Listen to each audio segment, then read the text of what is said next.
Em partida onde os 6 gols foram mais por bobeira das duas defesas do que propriamente com grandes méritos dos atacantes, o Goiás paga pelo seu preço de ter um time jovem, inocente até mesmo num cenário de Série A do Campeonato Brasileiro e principalmente com os dois laterais e o Maguinho, né, que realmente falhou ali nos 3 principais gols da partida.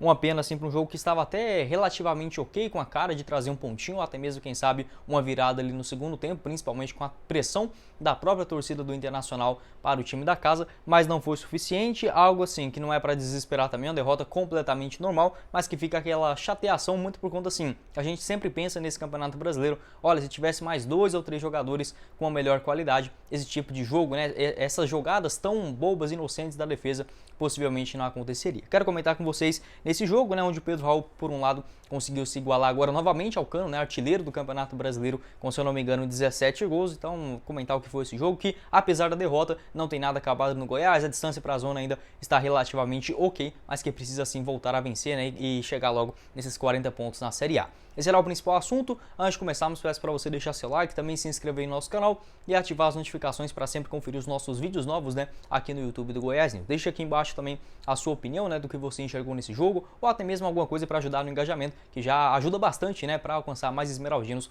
aqui dentro do YouTube, combinado? Outro recadinho também que quero passar para vocês é do nosso apoiador do canal, a Sorte GoBet, para você fazer a sua aposta nos jogos que realmente interessam ao Goiás também nessa rodada do Campeonato Brasileiro. Às 4 horas da tarde, São Paulo e Botafogo, além disso, Fortaleza e Avaí. Um pouquinho mais tarde teremos aí Coritiba e Red Bull Bragantino, Fluminense e América e também Atlético Mineiro e Ceará. Outro jogo para a torcida do Goiás, né? Ficar de olho aí para essa distância dentro da zona de rebaixamento não ficar mais próxima. Além disso, na Série B, outra partida bem legal, né? Entre Sport e Cruzeiro lá em Recife. Vou estar deixando o link aqui embaixo na descrição da Sorte GoBet. Já vai lá, faz o seu cadastro rapidinho mesmo no WhatsApp. Você já começa a apostar com menos de R$10, só chamar a galera por lá.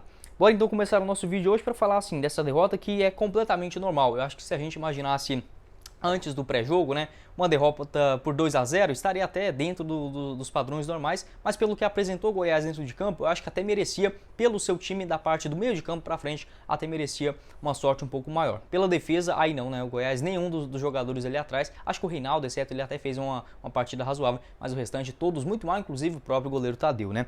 Quero comentar com vocês a escalação que foi basicamente aquela mesma que a gente havia projetado aqui no pré-jogo, com o Hugo na lateral esquerda e o Luan Dias fazendo a função do Marquinhos Gabriel no meio de campo e principalmente assim, o Marquinhos Gabriel foi uma novidade que acabou ficando no banco de reservas, o Sávio não teve condições. O Internacional também com seu time mais ofensivo, buscando os contra-ataques e os dois jogadores pelos lados, né, tanto na ponta esquerda o Pedro Henrique, do outro lado o Maurício e os dois meio-campistas que são excelentes, né, tanto o Alan Patrick, que o Goiás sempre leva gol dele desde 2015 e também o Carlos de Penha, né, esses dois jogadores fazendo essa função no meio de campo. Realmente é um time muito qualificado e é uma derrota naturalmente que iria acontecer, porque se você não perde esse tipo de jogo também você vai terminar o campeonato com 80, 90 pontos, não é isso que a gente imagina para o Goiás, mas pelo que desenhou a partida, obviamente fica aquele gosto ruim. Bom, porque pelo menos o time mostra uma certa evolução. Bora começar o nosso vídeo hoje, sempre fazendo essa ponderação que quando ganha também não tá tudo bom e quando perde também não é a pior time do mundo que vai ser rebaixado com 20 pontos na Série A, no que eu acho que até mesmo qualquer torcedor imaginaria esse cenário lá no começo do Campeonato Brasileiro, mas é assim um time bem competente e dedicado, principalmente dentro de campo. É normal nessas questões também, em um jogo ou outro não dá certo. O Goiás até começou a partida bem, né? Teve aquele chute do Dadá Belmonte logo aos 2 minutos, gerando o escanteio, uma boa defesa do goleiro Keiler, na cobrança também gerando ali um pouco de perigo para o gol adversário. Entretanto, já no comecinho da partida, eu vi uma postura muito meio que inocente dos jogadores. Já teve aquele cartão amarelo que eu acho inacreditável, né? A juiz dá amarelo com 3 minutos de jogo, a segunda falta da partida. O René, né, tenta fazer um escape, um René ruim de drible como ele é, o Dieguinho inocente, achando que ele vai dar o drible para trás e na hora que ele dribla para frente já faz a falta. E isso já aconteceu pelo menos umas 3 vezes com menos de 15 minutos de jogo, tanto do Dieguinho, do próprio Auremir, do Maguinho, que também sofreu bastante na marcação pelo lado direito, né, com um atacante muito bom de bola, o Pedro Henrique. Então eu vi o Goiás um pouco inocente naquela sua marcação e já notei um erro. O Goiás nesse tipo de jogo eu acho que já tem que começar a adotar a postura de ou 3 zagueiros ou 2 volantes. Eu sou mais favorável a utilizar novamente 2 volantes. Se o Goiás tivesse com é difícil a gente falar esse sim, né, mas caso tivesse ali dessas duas opções, ou um terceiro zagueiro ou um segundo volante, eu garanto que pelo menos 2 desses gols que o Goiás tomou hoje seria assim naturalmente evitado, né? Então acho que o Jair Ventura tem que repensar essa escalação e desde o começo do jogo já ficou bem claro essa deficiência na marcação. O Internacional foi ficando mais com a posse de bola, rodando para um lado, para o outro. Teve aquela falha também do zagueirão Lucas Alter, né, que não fez uma boa partida. O goleiro Tadeu acabou defendendo bem para a linha de lado, até, né, para a linha de fundo, né, gerando um escanteio, até sair o gol aí logo aos 13 minutos, e é um tipo de gol também que não pode acontecer, né. Até havia comentado com vocês aqui no pré-jogo que quando você vai jogar fora de casa, você pode separar ali o jogo em 4, 5 partes importantes. Os 15 primeiros minutos, onde o time da casa naturalmente tem mais pressão, né, até os 30 você conseguindo segurar um empate, e os últimos minutos também do primeiro tempo para jogar na segunda etapa, aí sim, com a pressão bem mais a favor, né, ao nosso lado. O Goiás infelizmente não conseguiu fazer isso logo no começo do jogo, já levando o gol, que parecia ser um cenário tão ruim, né, o gol ali que o Goiás leva, eu achei uma bobeira dos três, tanto do Maguinho, que ficou meio perdido já na marcação, acho que o Dieguinho já tinha que ter ficado só naquele lado direito e não auxiliado tanto o Hugo, né, como fez na primeira etapa, e também o Reinaldo saiu meio, o Reinaldo não, acho que foi o Lucas Alter, né, que saiu ali sem fundamento. O Tadeu também, na minha opinião, não precisava ter saído do gol. Acho que é o único defeito que o Tadeu tem é essa loucura. Parece que tem hora que ele fica muito agitado durante a partida e quer resolver por conta própria. Acabou saindo ali loucamente do gol, acho que não precisava. Mesmo assim, ficou faltando mais um pé, né? Assim como foi aquele gol contra o Fortaleza, a defesa não ganhando, né, do ataque e conseguiram marcar. O Goiás até tenta ali as suas jogadas, mais no contra-ataque. Internacional marcando muito em cima também, algo que eu nunca tinha visto do Mano Menezes, né? Acho que ele reinventou o jogo e hoje foi muito bem contra o Goiás, marcando lá em cima, teve uma dificuldade danada para sair jogando. Aos poucos é natural, né, essa bola ir chegando lá na frente. Até ali teve alguns contra-ataques, sempre o Pedro Henrique incomodando bastante o Maguinho pelo lado esquerdo de ataque, o Goiás tentando mais nas suas bolas paradas e também com o atacante, né, tanto ali o Vinícius, um escape do Dadá Belmonte. Até teve algumas chances entre os dois, né, do Pedro Raul, a chance dele aos 30 minutos no contra-ataque do próprio Dadá, onde ele cruza o goleiro que ele faz uma boa defesa e logo no escanteio basicamente dessa jogada, no escanteio não, continua a jogada, se não me engano volta ali na lateral direita, faz o cruzamento dentro da área e o Bustos, né, lateral do Internacional, faz um dos pênaltis mais ridículos, né, desse Campeonato Brasileiro. Ele meio que perde a noção da cabeça em direção à bola e tenta auxiliar com a mão a direção da sua cabeça. Um pênalti realmente muito estranho, muito ridículo. Acaba que com uma outra bobeira, assim como foi a do Goiás, né, Pedro Raul muito bem no seu pênalti também, empatando o jogo aos 33. O Goiás até foi criando algumas chances, teve um chute do Luan Dias aos 40 minutos, né, de fora da área, uma boa defesa também do goleiro adversário e até levar outro gol também super idiota, assim, né, para não falar outra palavra, porque não tem como, né, o jogo já caminhando para os minutos finais, por que não segura mais a posse de bola, enfim, a marcação também ficando um pouco mais ligada e o Maguinho dando a condição para o Alan Patrick, uma boa jogada também do Carlos de Penha, né, que faz o lançamento por cima, mas a defesa também, gente, com todo mundo meio que ali atrás, meio que embolado, né, você não pode dar aquela liberdade para ele dar aquela cavadinha e a bola sobrar ainda. Muita sorte também, né, do Alan Patrick, que acabou pegando ali de calcanhar, volta para ele ainda para marcar o gol. Achei que até tinha batido na mão, mas não, né, acabou validando ali. É um tipo de jogada que, se é contra o Goiás, né, não sei se daria esse tipo de gol, mas realmente estava na posição e mais uma vez o Maguinho participando, dando a condição, onde que o Lucas Alto estava bem mais atrás, se eu não me engano o Lucas era o penúltimo defensor, né, o Maguinho deu uma liberdade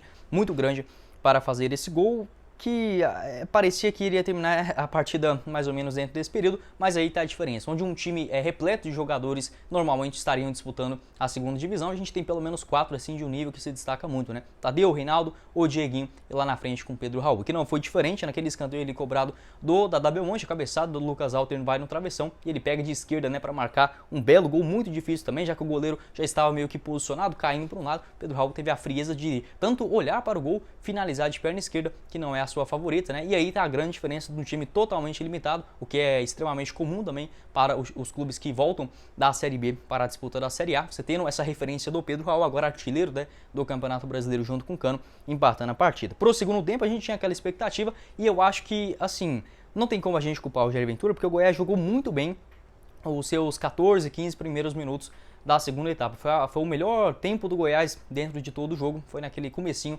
do segundo tempo. Mesmo assim, o que eu pensava antes da bola rolar, né, na última etapa, a entrada de um segundo volante, eu colocaria um volantão, vocês podem até ficar chateados comigo, mas eu colocaria ou um Caio Vinícius da vida, apesar de ser muito ruim, mas só para deixar 2 volantes ali na cabeça de área, o Dieguinho ajudando o Maguinho lá no lado direito, inclusive ele acabou fazendo isso com mais sucesso e deixar o meio de campo mais solto, tanto com o Luan Dias, o Marquinhos Gabriel que acabou entrando na segunda etapa. Então eu faria essa substituição ou até mesmo a entrada de um terceiro zagueiro. Não aconteceu, beleza, compreendo também, o Jair Ventura mandou bem nessa, tanto é que o Goiás começou muito bem a sua partida no segundo tempo. Inclusive, se tivesse para ter um vencedor só pelo que foi aquele comecinho da segunda etapa, né, seria assim, o Goiás jogou muito bem, teve algumas finalizações do próprio Dadá Belmonte tentando a jogada individual, o Pedro Raul também sendo muito mais explorado e a marcação do Internacional ficando bastante inocente, né?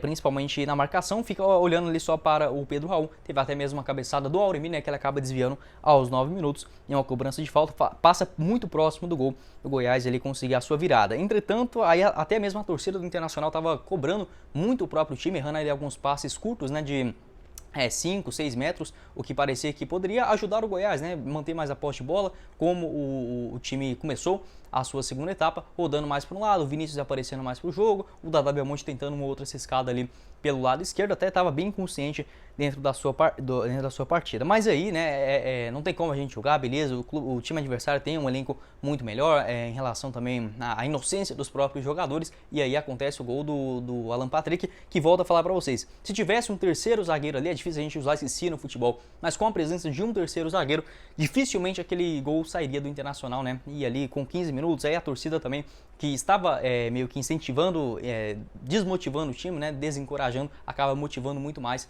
para buscar a partida. Depois de levar aquele terceiro gol, para mim a falha principal ali foi do Lucas Alter e do próprio Reinaldo também, porque o Lucas teve que marcar 2 na frente, o Maguinho não auxiliou lá do outro lado e o Tadeu também não tinha muita coisa ao que fazer. Mais uma vez, né, levando o gol do Alan Patrick, sempre ele faz gol contra o Goiás. E aí já começa a ficar aquele jogo muito mais embolado, né, muito difícil ali também. Você manter a postura, o elenco também adversário muito melhor, né? Entra outros bons jogadores também na segunda etapa, o próprio Denilson, o Wanderson, né, que entrou na segunda etapa, então ficou um time um pouco mais cascudo, até mesmo com mais posse de bola do que o Goiás. A Edna Alves também só deu cartão amarelo para o Goiás no jogo de hoje, né? Já, até o momento ali mais ou menos com uns 20 minutos era 4 cartões só para o Goiás e nenhum para o Internacional. Depois ela ainda conseguiu dar ali para o Pedro Henrique, mas do Goiás foram no total, até calcular aqui para vocês, foram 6, 7 cartões amarelos, algo assim. Beleza, o Goiás faz muitas faltas, sim, eu acho que pelo menos 3 a 4 deles foram sim bem merecidos, né? Mas é uma quantidade exagerada. Se a gente pegar aqui as faltas durante a partida, o Goiás fez 23 e o Internacional fez 15. O Goiás fez 8 a mais. Então, assim, beleza, tem uma quantidade a mais, mas 7 cartões amarelos contra apenas um, eu acho realmente inaceitável, né? Absurdo, e o próprio Dieguinho também ficando suspenso para o próximo jogo. Então, aí depois do que o Goiás leva o gol ali, não consegue mais ter aquela posse de bola igual estava tendo, né, antes de ceder o terceiro gol para o Inter. Até mesmo saiu o Dieguinho, entrou o Nicolas, também a entrada do Danilo Barcelos, que até conseguiu auxiliar mais aquele lado esquerdo do campo. Teve o chute do Pedro Raul, que é aquele tipo de jogo que quando começa a ficar complicado, essa bola é a que decide a partida, né? Acabou que ele finalizou ali virando com a perna esquerda, não achei um erro dele, muito pelo contrário, é uma jogada difícil. O goleiro do Inter também fez uma baita defesa aos 37. Umas outras mudanças, a entrada do Auremir, a saída do Auremir, né, para a entrada do Felipe Bastos aos 40, ele mesmo cobrou uma falta que passou ali próximo do gol adversário aos 44 minutos, mas sem fazer grande pressão, a bola também não chegava tantas vezes assim na área, a defesa do Inter, né, sempre com o Mano Menezes é muito bem postado, então ficou mais aquele jogo num contra-ataque, o Goiás sem conseguir criar muita coisa. Até teve o cartão amarelo injusto para o Maguinho, ali já nos minutos finais mesmo, aos 47 da segunda etapa, que eu achei errado também, ele pega totalmente na bola, o Wanderson meio que faz a jogada que para árbitro que vinha de trás, eu também marcaria a falta, mas você vendo claramente no replay, não pegou, levou um cartão amarelo injusto, e ali no meio daquela confusão, cobra aquele lateral ridículo para o Tadeu, que até mesmo geralmente ele chuta de primeira aquela bola, mas isso é até mesmo em jogo de escolinha, de várzea, né? A gente já é aconselhado a não jogar essa bola meio que na fogueira pro goleiro. Maguinho, um jogador profissional, né? Ganhando muito bem no Goiás e com 3 anos de contrato, fazer esse tipo de cagada no jogo. Então aí massacrou já, né? Aí já decretou, melhor dizendo, esse placar de 4-2, justo. Se fosse sempre Internacional ganhar, acho que até fez uma boa partida, consciente, mas muito por conta também dessa fragilidade, dessa inocência da defesa do Goiás, baseada principalmente no lateral direito, o Maguinho. Não acho que deve ser crucificado, porque se a gente imaginar o que vem sendo a Série A dele, não é ridícula desse jeito, como aparentou neste último jogo, até mesmo nas outras partidas, mas se o Maguinho não tiver um auxílio muito bom do outro zagueiro ou até mesmo do Dieguinho e o segundo volante, o Maguinho ele realmente costuma a fazer um desastre na defesa, né? Então hoje a defesa não conseguiu, juntamente ali com o Lucas Alter na direita, ou até mesmo com a presença do Dieguinho, que só começou a jogar no lado direito na segunda etapa, até mesmo ficou mais contido os contra-ataques do Pedro Henrique. Geralmente quando não tem todo esse complexo, né, para ajudar o Maguinho, ele costuma falhar nos gols e hoje não foi diferente, né? Então assim, uma derrota normal, acho que no geral tem até mais pontos positivos, se a gente olhar ali principalmente. Gostei dos 3 atacantes.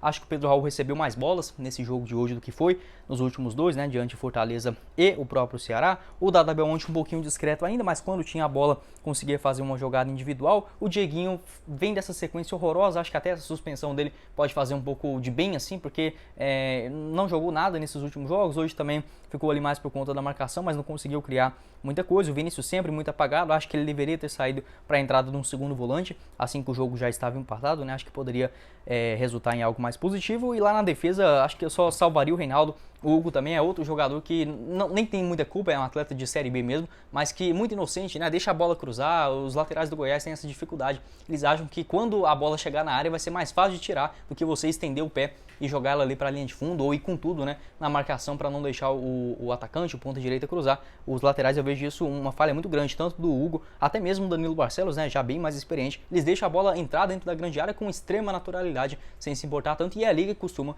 sair os gols, né? Foi assim também do terceiro do Alan Patrick. Então, no geral, aí um jogo que ficou até com a cara assim que poderia buscar algo a mais no segundo tempo. O Goiás fez até uma boa partida, mas que acaba sendo derrotado, né? Como eu falei, no contexto geral do campeonato, normal, mas para um time que não vence agora 6 jogos, né, já começa a ficar um pouquinho mais complicado. 20 chutes do Internacional no jogo, contra 16 do Goiás, em direção ao gol 11 do Inter, 8 para o Goiás, né? E da posse de bola 60% para o Internacional e 40% para o Goiás. Até um jogo equilibrado, né?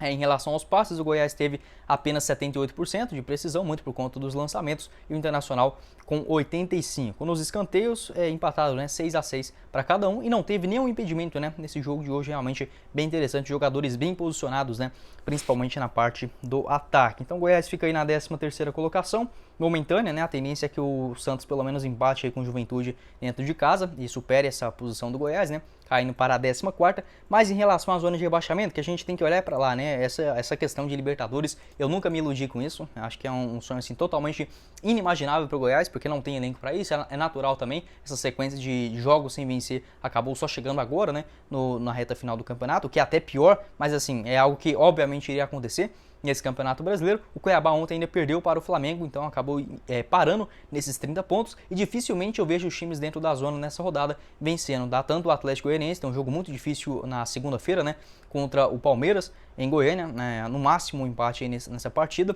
e o Avaí também é uma parada difícil hoje contra o Fortaleza lá no Castelão. Então a tendência é que a rodada termine com 30 pontos, o 17º colocado, e o Goiás ainda tendo 38, tem essa gordurinha, né, para a 32ª rodada, faltando ali no total 7, né, contra o Corinthians reserva dentro da CR. Então assim, voltar as atenções para esse jogo agora, ver o que fez de bom, ver o que fez de errado, principalmente na parte defensiva, e voltar a vencer, né? Porque você vai colocando 6, 7, 8, 9 jogos, quando vê tá faltando 3 e o Goiás está a 2 pontos da zona de rebaixamento, como eu até fiz essa projeção, vou estar deixando aqui na tela final, na minha opinião com 41, 42 pontos já vai dar até para escapar dessa zona de rebaixamento, mas o Goiás tem que buscar o mais rápido possível, e 45 pontos, onde teoricamente seria a pontuação necessária, isso já será o suficiente para uma classificação em uma Copa Sul-Americana, porque por tudo que o Goiás fez até aqui no Campeonato Brasileiro, acho que seria de muito ruim tom, né? A gente, além de brigar contra o rebaixamento severamente nas últimas rodadas, não conseguir também essa vaga na Copa Sul-Americana, que incrivelmente, né, até o 14º classifica para a competição internacional, né? Então hoje o Ceará, que é o 15º, tem 32, o Santos, que é o 14º, tem 37, né? O Ceará visita o Atlético Mineiro, né? Jogo muito difícil hoje do Mineirão, e o Coritiba, o 16º, enfrenta o Bragantino dentro de casa. Eu quero saber a sua opinião aqui embaixo nos comentários, como eu falei, né, na pior das hipóteses, terminando ainda a rodada a 7 pontos do primeiro time dentro da zona. Quero saber a sua avaliação do que você pensou a respeito desse jogo, das próximas partidas do Goiás, né, contra o Corinthians na Serrinha no próximo sábado às 7 horas, vai ser fundamental também a presença da torcida nesse confronto. Na 33ª diante o Cuiabá, lá na Arena Pantanal, essa partida no domingão, às 6 horas da tarde. Depois, posteriormente a isso, o Goiás ainda tem outro jogo acessível contra o América Mineiro na Serrinha, na 35ª diante o Atlético Paranaense, 36ª contra o Juventude dentro de casa, 37ª diante o Fluminense e termina contra o São Paulo, né, na 38ª rodada também na Serrinha. Então o Goiás tem que fazer o máximo de pontos possível, pelo menos mais uns 4 pontinhos aí, ó, já está de suficiente tamanho para a permanência na primeira divisão. Como eu falei para vocês, né, completamente compreensível dentro desse elenco do Goiás. Se hoje o Goiás tivesse 30 pontos igual tem o Cuiabá, eu não vou mentir para vocês, eu já estaria até empolgado com essa pontuação, porque eu não imaginava o Goiás brigar severamente por uma posição até mesmo em Copa Sul-Americana, mas se até hoje já chegou nessa pontuação é porque o time tem sim os seus méritos, né, e agora tentar rebuscar esse caminho das vitórias. Quero saber a sua opinião, deixe seu comentário, também compartilhe o nosso conteúdo, caso você tenha uma visão diferente da minha aqui, né, em relação ao que foi a partida, essa sequência dos próximos jogos, pode deixar a sua opinião aqui embaixo nos comentários e quais mudanças você faria também para esse jogo importante contra o Corinthians, que vem em reserva por conta das duas finais, né, da Copa do Brasil. Então o Goiás pode ter sim uma boa oportunidade de voltar a vencer e mais do que isso, pelo menos pontuar, pelo amor de Deus, né, contra o Corinthians aí dentro de casa para quebrar essa sequência dos últimos 4 jogos, né, tendo perdido 3. Bom, esse foi o vídeo, eu espero que vocês tenham gostado. Não esqueça de deixar seu like, também se inscrever no nosso canal e ativar as notificações para sempre conferir os nossos vídeos novos, né, aqui no YouTube do Goiás News. Vou estar deixando o link aqui embaixo na descrição do nosso apoiador, a Sorte GoBet, já vai lá, faz a sua aposta também para esses jogos ainda desse domingão e também o link do nosso canal de cortes, o Cortes do Goiás News, vai estar aqui embaixo também na descrição do nosso vídeo. Quem falou com vocês foi o Guilherme e nos vemos na próxima oportunidade, meus caros esmeraldinos. Valeu, galera!